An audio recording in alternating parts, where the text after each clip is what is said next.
के बारे में शब्दों में नहीं कहा जा सकता। भारत जी को सबसे पहले नमन और प्रणाम, और संगठन के सभी साथियों को गणतंत्र दिवस की यानी कि 72वें गणतंत्र दिवस की हार्दिक शुभकामनाएं।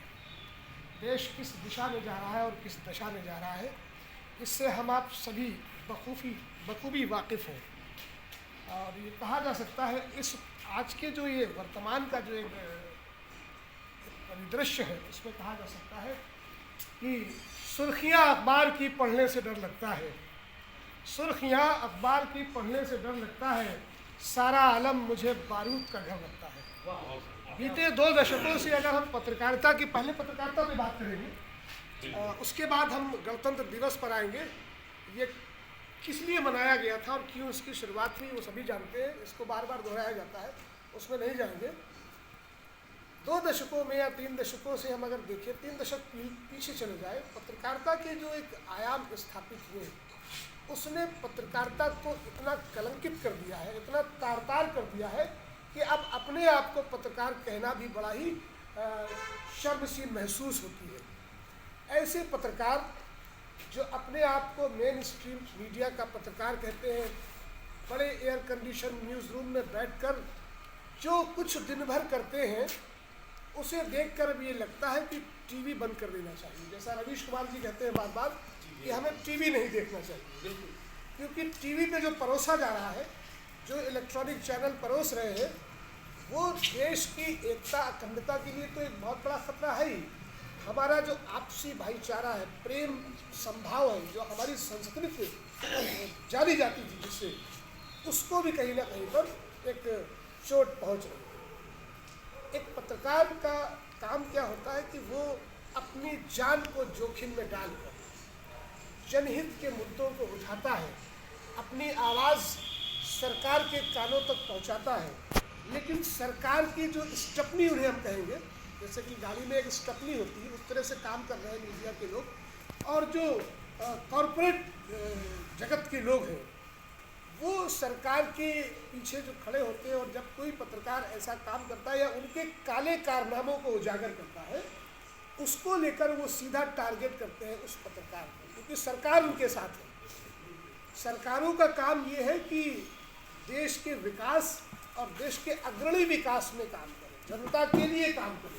जैसा कि हमारा प्रियम्बल में है कॉन्स्टिट्यूशन के, उसमें कहा जाता है कि जो सरकारें चुनी जाती हैं वो जनता के द्वारा जनता के लिए चुनी जाती है। लेकिन अब इसकी जो है पूरी तरह से परिभाषा बदल गई। सरकारें चुनी जाती हैं खुद के लिए और उद्योगपतियों के लिए चुनी जाती है, माफियाओं के लिए चुनी जाती है, हुंडों के लिए चुनी जाती है, ऐसे लोगों के लिए सरकार चुनी जाती है। इस देश की 135 करोड़ जनता, एक बहुत बड़े विद्वान लेखक हुए रामधारी सिंह दिनकर जी, उन्होंने एक बार अपना एक लेख लिखा था। उन्होंने कहा, उसमें लिखा था उन्होंने कि भारत के लोग रेलगाड़ी के डिब्बे हैं, इंजन उसमें लगा है तो वो चलेंगे, और इंजन हट गया तो वो डिब्बे वहीं खड़े हैं। आज हमारी स्थिति उस रेलगाड़ी के डिब्बों जैसी हो गई है। क्यों? क्योंकि हमारे अंदर वो साहस नहीं है, वो दम, वो जोश, वो जज्बा नहीं है जिसको लेकर हम सड़कों पर आए। आज जो वर्तमान हालात चल रहे हैं, इसके लिए जनमत संग्रह की ज़रूरत है, जनता को सड़क पर आने की ज़रूरत है। किसान या अन्नदाता कहा जाए, उनका भी जिक्र करूँगा, क्योंकि आज देश ने एक और भी इतिहास रचा है। 70 सालों में जो नहीं हुआ, लाल बहादुर शास्त्री जी ने एक नारा दिया था, जय जवान जय किसान, किसान की भी जय और जवान की भी जय। तो आज ये इतिहास रचा गया है, पूरे देश में किसानों ने ट्रैक्टर परेड निकाली है, और उससे दिखा दिया है कि किसान अगर खेतों में हल चला सकता है तो अपने ट्रैक्टर उन मखमली सड़कों पर भी चला सकता है जिस पर दम्भी राजा चलते हैं। ये किसानों ने दिखा दिया, और हम समझते हैं देश के हर नागरिक को इन किसानों के साथ आवाज़ बुलंद करनी चाहिए, और उन तमाम गंभीर लोगों को भी अपनी अंतरात्मा में झांक कर देखना चाहिए जो चंद चांदी के सिक्कों के लिए अपना ज़मीर बेच रहे हैं, अपने देश की आत्मा को बेच रहे हैं। ये पहले कभी नहीं हुआ। ये अब 2014 से अगर हम देखें, अब पिछली सरकारों ने भी किया, पिछली सरकारें कोई पाक साफ नहीं है, लेकिन उन्होंने दाल में नमक बराबर किया। ये पूरी दाल को नमक में डालकर ऐसा जहरीला बना रहे हैं जिसे देश के लोग न हजम कर पा रहे हैं, न उगल पा रहे हैं, न निगल पा रहे हैं। संजय भाई अक्सर ऐसे तमाम वीडियोस डालते हैं जो भूमाफियाओं को लेकर हो या ऐसे तमाम, मैंने भी अभी एक कवरेज किया था स्वास्थ्य सेवाओं को लेकर। मुझ पर मुकदमा दर्ज करने के लिए मुझे धमकी दी गई। जो संचालक उस हॉस्पिटल के थे उन्होंने धमकी दी, ऐसा कर दूंगा। तो शकील सिद्दीकी एक नाम है, उत्तर प्रदेश में नहीं पूरे देश में मैं किसी से डरता नहीं, चाहे वो कोई हो। क्यों नहीं डरता हूँ? क्योंकि संविधान ने हमें वो मौलिक अधिकार दिए हैं जिनका इस्तेमाल हम करते हैं। संविधान ने हमें वो अधिकार दिए हैं जिनके जरिए हम अपनी कलम को चलाते हैं। कॉन्स्टिट्यूशन के उस अध्याय में पत्रकार के यानी चौथा स्तंभ क्यों कहा गया है? 3 स्तंभ देश के हैं, थल सेना, जल सेना, वायु सेना। चौथा स्तंभ क्यों कहा गया पत्रकारिता को? Why there is a huge question. क्यों कहा गया है? इसलिए कहा गया है कि जो काम सेनाएं नहीं कर सकती, जो काम मिसाइल नहीं कर सकते, जो काम बम और गोलियां नहीं कर सकती, वो एक पत्रकार की कलम कर सकती है। अब पत्रकार की कलम सरकारों को गिरा भी सकती है और सरकारों को बना भी सकती है।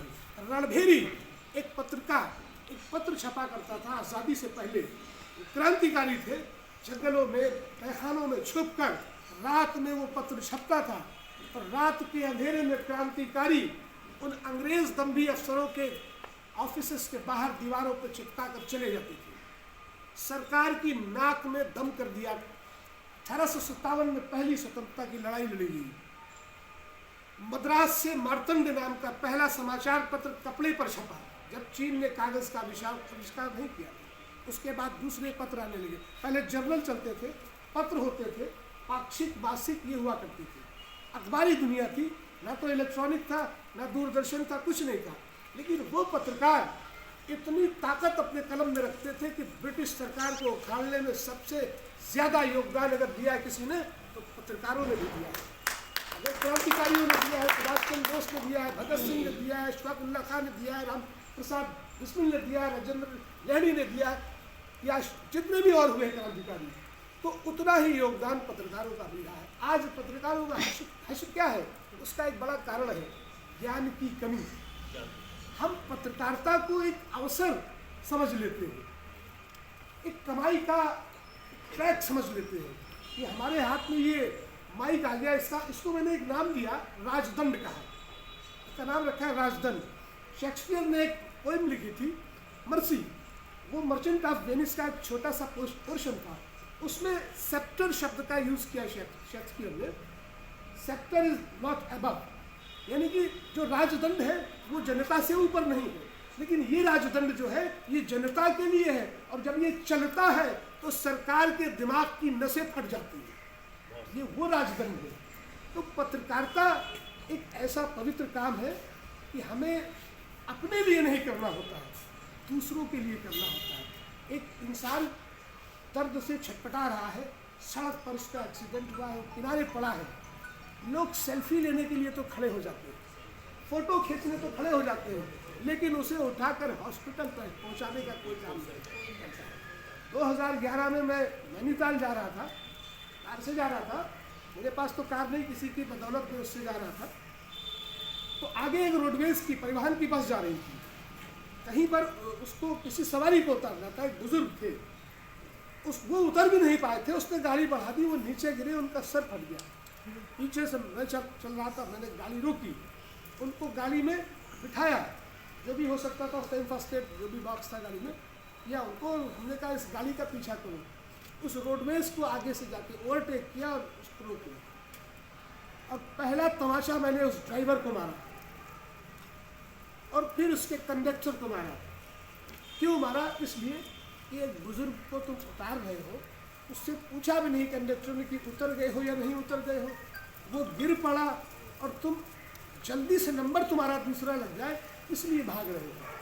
उसको फिर मैंने कहा इसको ले जाओ, रास्ते में जो भी हॉस्पिटल पड़े इसको दिखाओ, उसका ट्रीटमेंट कराओ। मेरा तो कोई जानने वाला नहीं था ना, फिर वो इंसान था। और इंसानियत अगर जिसके अंदर नहीं है तो मेरे हिसाब से वो जिंदा इंसान कभी नहीं हो सकता, क्योंकि जिंदा कौमें ही आगे बढ़ती हैं। जो जिंदा नहीं है, मैं अक्सर अपने दोस्तों के लिए, तमाम साथियों से भी कहता हूँ कि मुझे जिंदा चीज़ें बहुत अच्छी लगती हैं। जो मर चुकी हैं उनमें संवेदनाएं नहीं हैं, वो बोल नहीं सकती, वो कुछ कह नहीं सकती, कुछ व्यक्ति नहीं। मैं एक नॉवेल लिख रहा हूँ, पूरी होने वाली है इसी नेक्स्ट मंथ में, पत्थर हूँ मैं। तो उसमें मैंने पत्थर का इस्तेमाल कितना होता है, कहाँ कहाँ होता है, उसके बारे में लिखा। एक पत्थर किसी इंसान की जान लेने में 2 मिनट लगाता है, और एक पत्थर किसी की आस्था को बदलने में भी 2 मिनट लगाता है। एक पत्थर को भगवान की प्रतिमा बना दिया जाए तो हमारी आस्था उसमें जाग जाती। हम उस पत्थर को नहीं पूज रहे हैं, हम उस पत्थर में उस भगवान का रूप देख रहे हैं, परम पिता परमेश्वर का रूप देख रहे हैं। वो निरंकारी है। हमारे यहाँ भी कहा गया खुदा एक है, खुदा की कोई तस्वीर नहीं, उसका कोई चेहरा नहीं, वो सब जगह है। मस्जिद न जाइए, मंदिर न जाइए, गिरजाघर न जाइए, गुरुद्वारा न जाइए, अपने दिल में झांक लीजिए, खुदा यहाँ पर रहता है, इस जगह पर खुदा है। अगर आप उस नजर से देखते हैं तो आज की जो राजनीति है, आज की जो सियासत है, उसने तमाम मान्यताओं को बिल्कुल तार तार कर दिया, इंसानियत को बिल्कुल शर्मसार कर दिया। हमारे देश का प्रधानमंत्री, बहुत बुरा लगता है जब कोई कमेंट करता है प्रधानमंत्री के लिए, ऐसे तमाम सोशल मीडिया पे फोटोज बनते हैं, किसी में तो जूतों की माला पड़ी हुई है, किसी में कुछ, तो बड़ा बुरा लगता है कि ये वो देश है जिस देश के आगे पूरे विश्व ने सर झुकाया।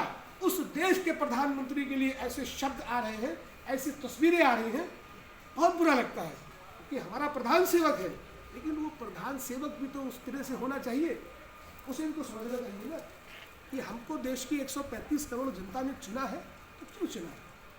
हमारे कल्याण के लिए चुना है, हमारे लिए चुना है, ना कि अडानी अंबानी के लिए चुना है।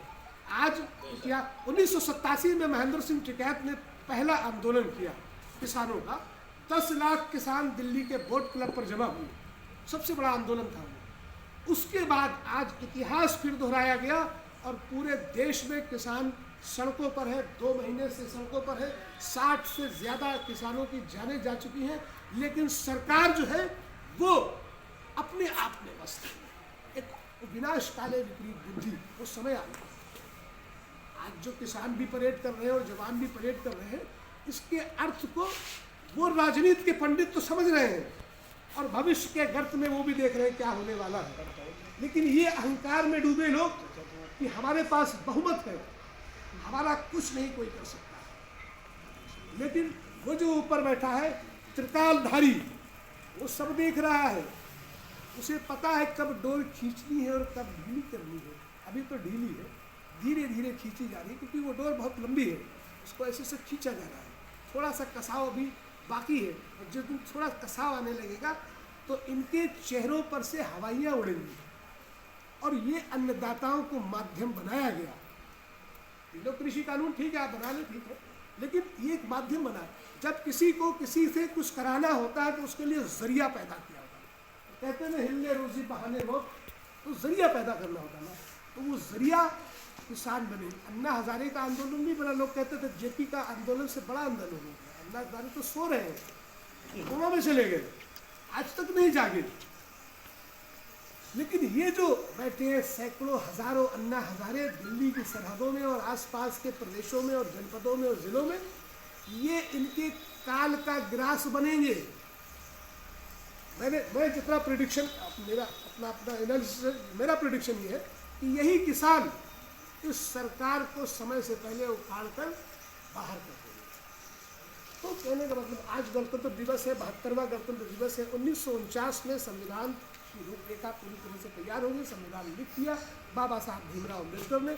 1950 में इसको पावर में लाया गया और तब से हमारे देश का ये संविधान 2014 तक तो कॉन्स्टिट्यूशन था, संविधान था। 2014 के बाद उस संविधान का मतलब खत्म कर दिया, इसकी परिभाषा बदली। एक पत्रकार जिसे देश की सुरक्षा रक्षा के बारे में सारी जानकारी है, जो 44 जवानों की शहादत पर ठहाके लगाता है, क्या उसे पत्रकार कहा जा सकता? और मैंने लाइव वीडियो में अर्नब गोस्वामी से कहा था कि ऐसे पत्रकारों पर शर्म आनी चाहिए देश को। जो देश के जवानों की शहादत पर जश्न मनाए, वो पत्रकार जिसको पहले से पता है कि एयर स्ट्राइक कब होनी है, विपक्ष को नहीं पता, रक्षा मंत्री को नहीं पता, इनको नहीं पता, किसी को नहीं पता, उसको पता है। तो आप समझ सकते हैं कि ये सरकार किसके द्वारा चलाई जा रही है। आत्मनिर्भर बनिए। आत्मनिर्भर तो देश पहले भी था, 150 साल पहले भी आत्मनिर्भर था। तभी तो अंग्रेज अत्याचार करते थे, हम आत्मनिर्भर थे, अपना खाते थे, अपना कमाते थे। प्रधानमंत्री कहते हैं आत्मनिर्भर बनिए। कैसे आत्मनिर्भर बने जब आप खुद भी आत्मनिर्भर नहीं बन पा रहे हैं? ठीक है, तो जो तस्वीरें आ रही हैं, जिस तरह के हालात पैदा हो रहे हैं, जो इसमें हमें सबको एक साथ बैठकर उस पर मंथन करना होगा, उस पर विचार करना होगा, जहाँ तक मैं समझता हूँ। और उसके बाद हमें आगे बढ़ना है। यूनिटी इज स्ट्रेंथ कहा जाता है, एकता में बल होता है।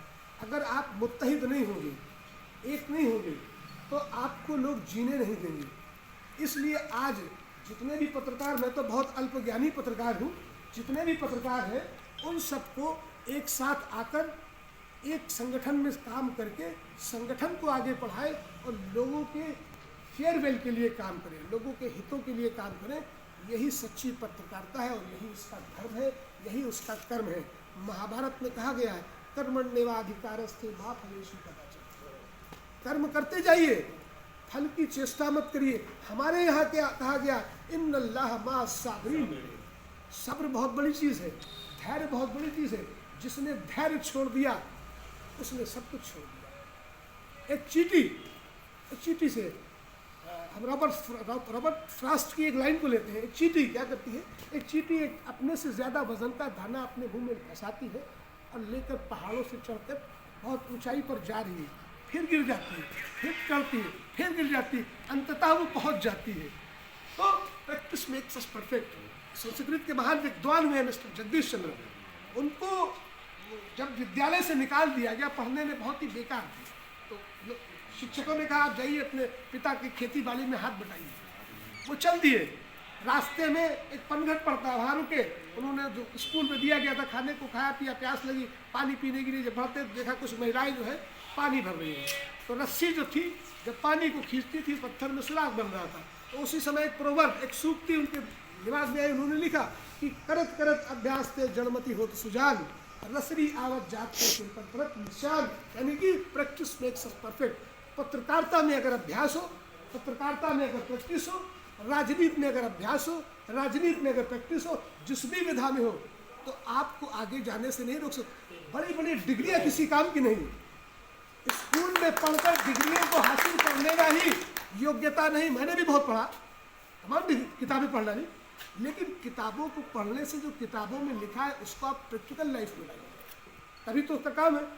डिग्री हमारे पास में है। बहुत से पत्रकारों को मैंने सुना जो स्क्रिप्ट को स्क्रिप्ट नहीं बोल पाते, स्क्रिप्ट बोलते हैं और बड़े चैनलों की आईडी लेकर घूमते हैं। ऐसे भी पत्रकार देखे, उनको पूछिए आप माइक टेक्नोलॉजी क्या है। ये माइक तो हाथ में पकड़ लिया, लेकिन इसका मतलब क्या होता है, इसका अर्थ क्या है, ये किस लिए। जब ये हाथ में आ जाता है तो एक ऐसी पावर आती है आपके पास में, ऐसी ताकत आ जाती है जो आपको आगे ले जाती है। मुझसे तमाम लोग कहते हैं कि आपकी सारी खबरें जो होती हैं वो भारतीय जनता पार्टी के खिलाफ होती हैं। मैंने कहा गलत कहते हैं आप। अभी वर्ष 3 काम बेहतरीन कार्यक्रम मुख्यमंत्री महोदय ने आयोजित किया। बस 2 शब्दों में बात खत्म कर रहा हूँ। मुख्यमंत्री ने आयोजित किया वर्ष 3 काम बेहतरीन, मैं उसे कवर करने गया तो मैंने पहले सरकार की उपलब्धियों को उजागर किया कि माननीय मुख्यमंत्री योगी आदित्यनाथ जी ने प्रदेश में इतने अच्छे काम किए।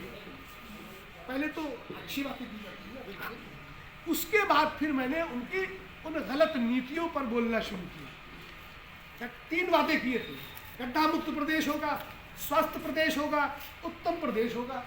गड्ढा मुक्त हुआ, राजधानी गड्ढों से पटी पड़ी है, बाकी तो छोड़ दीजिए, ये तो राजधानी है।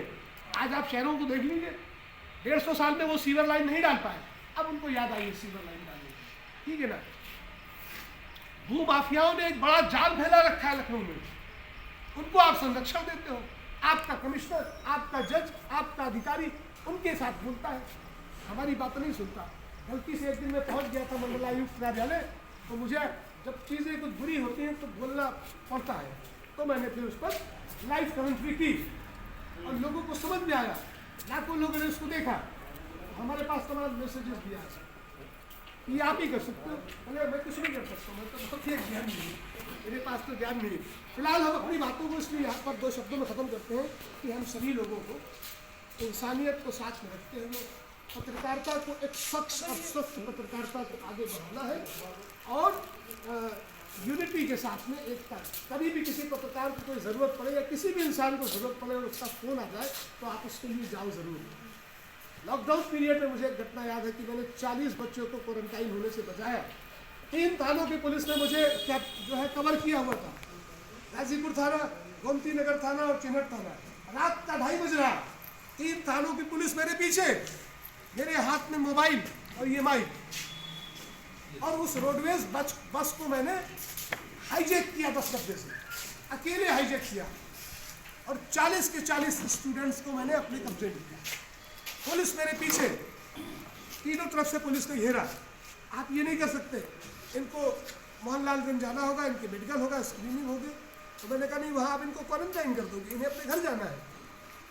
बोले नहीं ऐसा नहीं होगा। हमने कहा पुलिस की कौम पर हमें भरोसा नहीं। तहस होने लगी। नवीन अरोड़ा का फ़ोन आया 2:55 मुझसे बात हुई, उन्होंने कहा ऐसा नहीं होगा। मैंने कहा कैसे होगा, कैसे हम समझ लें, इसकी गारंटी क्या है। जब नहीं माने और फिर मैंने लाइव शुरू कर दिया। मैं लाइव करते करते मुख्यमंत्री आवास की तरफ बढ़ने लगा। जब उधर बढ़ने लगा फिर नवीन अरोड़ा का किसी ऑफिसर के पास फोन आया, इनको रोकिए, रात का 3 बज रहा है और मैं लाइव कर रहा हूँ। उस वक्त कई हजार लोग पूरे देश से जुड़े हुए थे हमसे उस लाइव में। फिर उन्होंने कहा कि आप अपना कोई एक आदमी बस के साथ भेज दीजिए मोहनलालगंज, स्क्रीनिंग करा के इनको इनके घर भेज दिया जाएगा। सुबह 4 बजे उन सभी 40 के 40 छात्रों को, छात्राएं भी, मैंने सबको उनके घर भेजा। फिर मैं अपने घर पहुँचा। तो इसलिए था एक पत्रकार का ये कर्तव्य है। हमें पता है कि जी न्यूज़ का पत्रकार था, जब कोई महिला ने आग लगा ली थी, उसने अपने शर्ट से उसको बचाया था। सलाम है जी न्यूज़ के ऐसे पत्रकार को, लेकिन जी न्यूज़ को नहीं। जी न्यूज़ जो कर रहा है उसको नहीं, उसके जो आका जो कर रहे हैं उसको नहीं। लेकिन हाँ, गंदगी में भी अच्छे लोग होते हैं और कीचड़ में कदम खुलता है, ये भी हमें समझना होगा। फिलहाल के लिए अपनी बात को ध्यान देते, हमारे चैनल की